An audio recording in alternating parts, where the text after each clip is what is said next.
Casting out from the docks in the outskirts, Arlo quickly felt a tug on the line, but it was no marlin, but rather a vicious Snip Snap angry at being yanked from the water.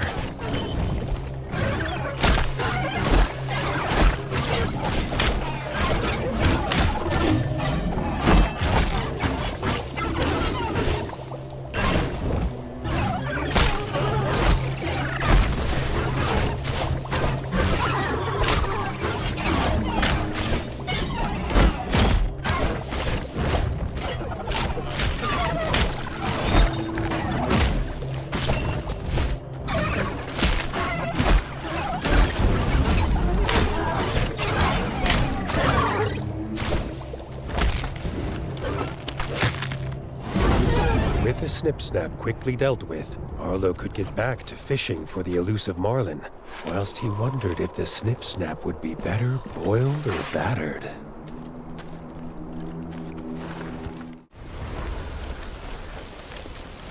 The stench of the Toadcor's rotting body had drawn Arlo to the area, but it seemed like it had also attracted a hungry sky scorcher.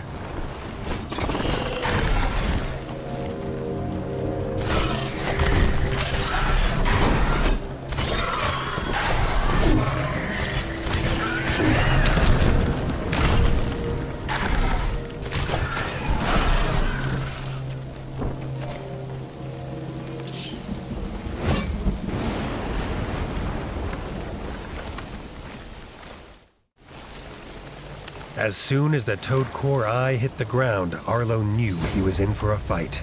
Arlo wondered if it was him that was now being hunted.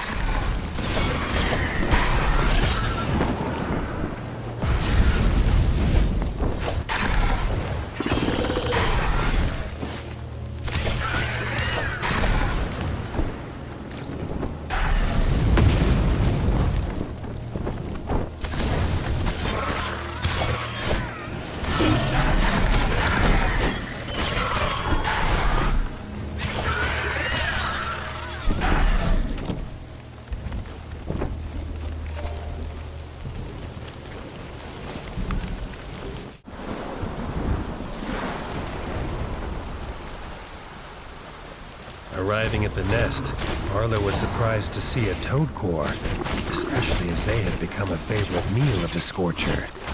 As the Toadcor scoffed down one of the eggs, it became very clear why it had been lured in.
As quickly as Arlo had placed his hook in the water, out leapt a Squidian prince by the name of Dhalsquid, angered by the Rat King's intrusion into his realm.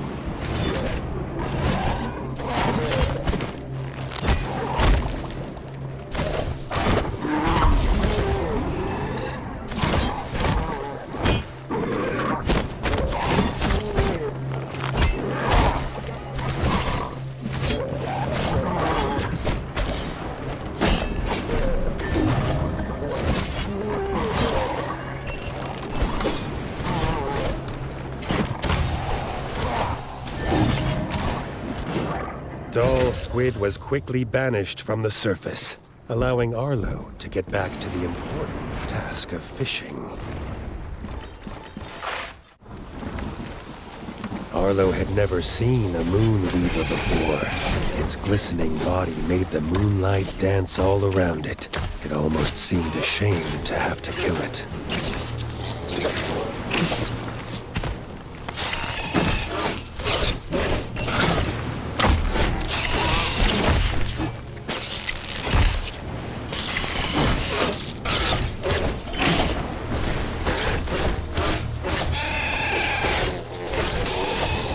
Arlo quickly realized the threat that the Moonweaver posed to Bal. As quickly as they had found the Moonweaver, it was swallowed whole into the ground. Short Tongue knew all too well what this meant. A Moonweaver trap, and they were its next meal.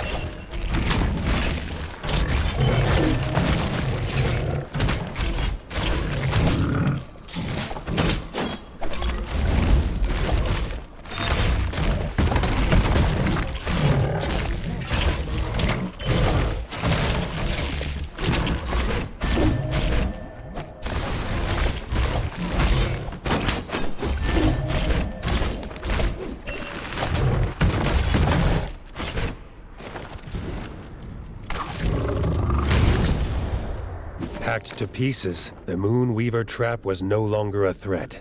Short Tongue thanked Arlo for his help, and hoped that the Moonweaver had laid no eggs in the rift. Entering the hollow tree, Arlo found the missing ranger surrounded by the Hiss cultists. It looked like the ranger was being prepared for some elaborate ceremony. Arlo had no time to waste.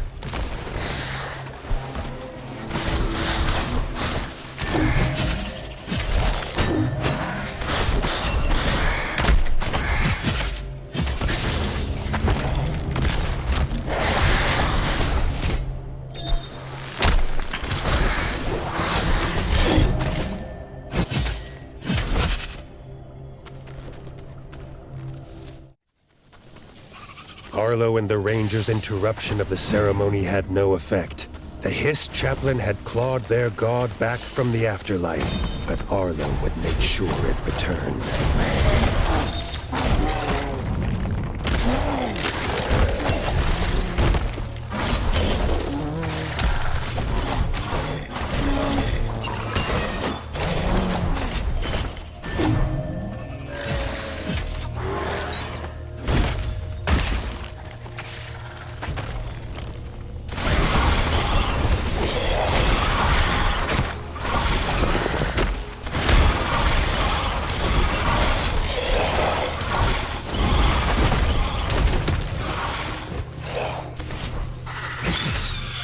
Chaplain defeated, the forest was once again at peace.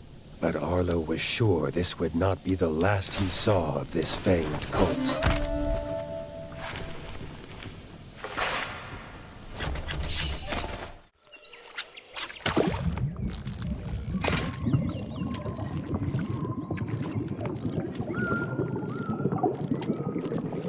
The peacefulness of the Golden Forest was quickly interrupted as a bright pink Swampstomp dived out of the water, looking for a fresh meal.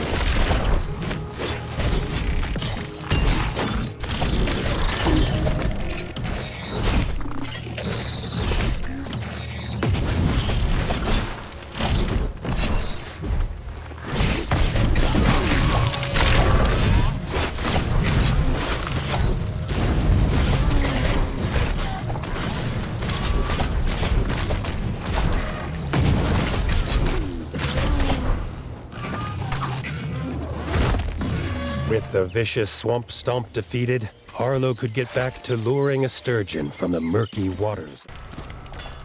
With a final whack of the mole's hammer, the machine buzzed to life, with its sights firmly locked on Arlo.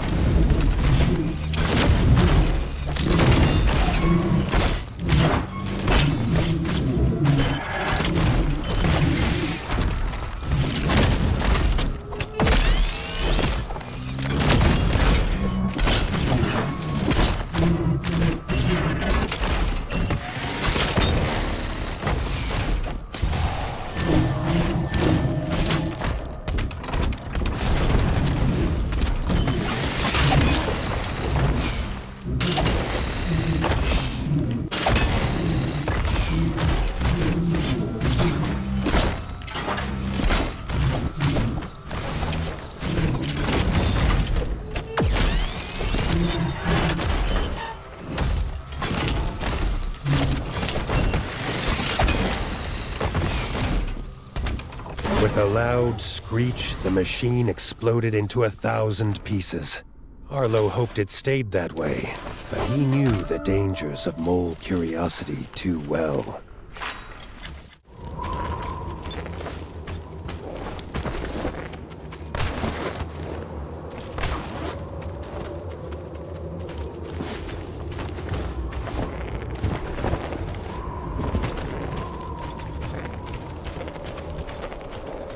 Arlo was warmed to see the rabbit children still alive.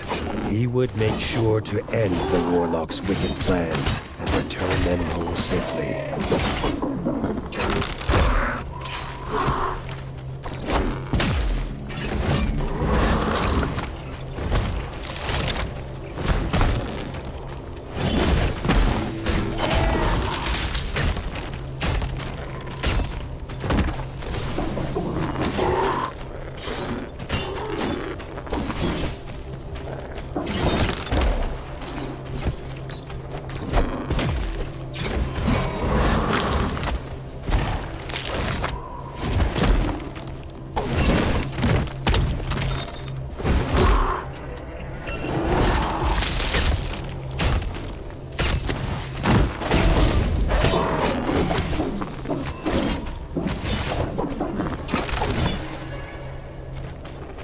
With the warlock defeated and the children free once again, Arlo set off to tell Grey Ears the good news.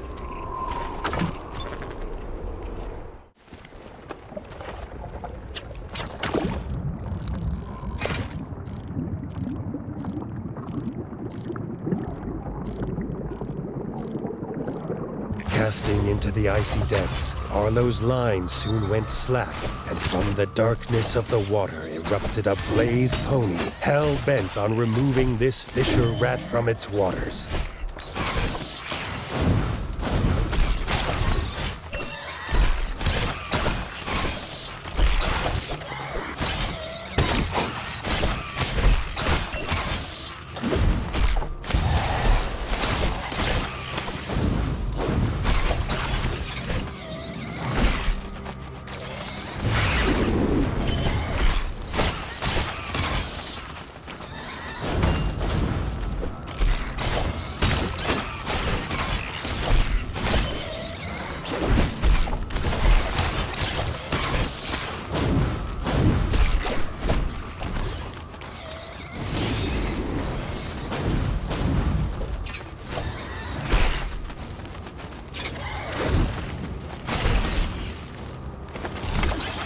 The blaze pony's buzzing wings were soon quieted, and Arlo was able to get back to fishing the icy waters for a pufferfish.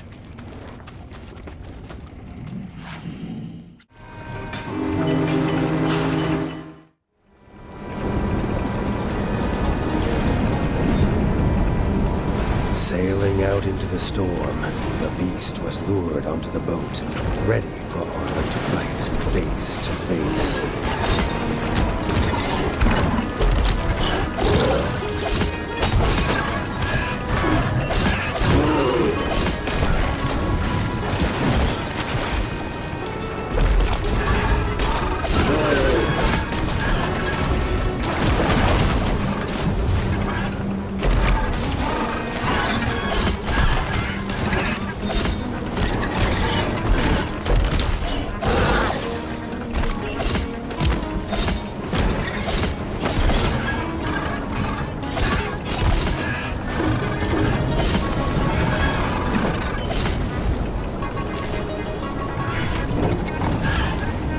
Kraken's tentacles slashed and slapped across the ship's hull, but eventually Arlo was able to send it plunging back to its watery grave.